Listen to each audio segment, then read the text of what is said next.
Hello, good afternoon. This is Mohammad Anwar Hussain. I have been actually keep on working relentlessly over the last 2 decades on quality education, especially practicing English as well as making practicing English in different level, from corporate level to academic and any level where English actually concerns. By the way, today I have actually prepared a good number of tips, tools, and techniques that might enable you to get more marks in your IELTS, whether you are sitting for general general training or academic. It's up to you. But thing is, both are common. That means you guys have to have a good command over English. Sometimes, sarcastically, traditional teachers are making students more afraid of sitting for IELTS, which is really detrimental to our society. To get rid of that sort of ongoing frustration, my effort is to make you guys more bold enough, make you guys more confident, make you guys more potential, make you guys to come up from the paradox where you guys are in. Therefore, I have already prepared a very good number of lists that will definitely help you to boost up your English proficiency, English caliber, English command. So now just move on. Let me move on. First one, learning and practicing new vocabulary. This is really essential because in any language, if you consider in Bangla, that means you guys need to have sufficient vocabulary in Bangla to be used in your practice in your practical language or practical communication. If you are really want to be interactive and you want to communicate, you wanna achieve sufficient negotiation skill, you need to have that sort of standard vocabulary. Taking notes on several issues. For example, when you are in conversation or you are looking for something or you are just watching something and you got something new, make a note immediately so that will actually help you in getting into your visualization later on. Number three, keep using the vocabulary in practice. That is what I was keep on telling. That means whatever vocabulary you have learned, try to bring them into practice so that it will never be forgotten from your life. Number four, enhancing your listening skills. That means when you guys just keep listen, try to beef up your listening skill.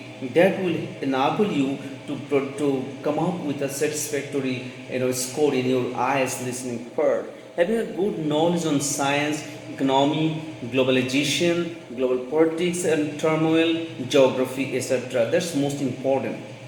For example, whenever you are suggested or you are just given a task to describe a political scenario of Bangladesh or political scenario of USA, then if you don't have basic knowledge about that, how can you describe? That's the main question and impediments for many students.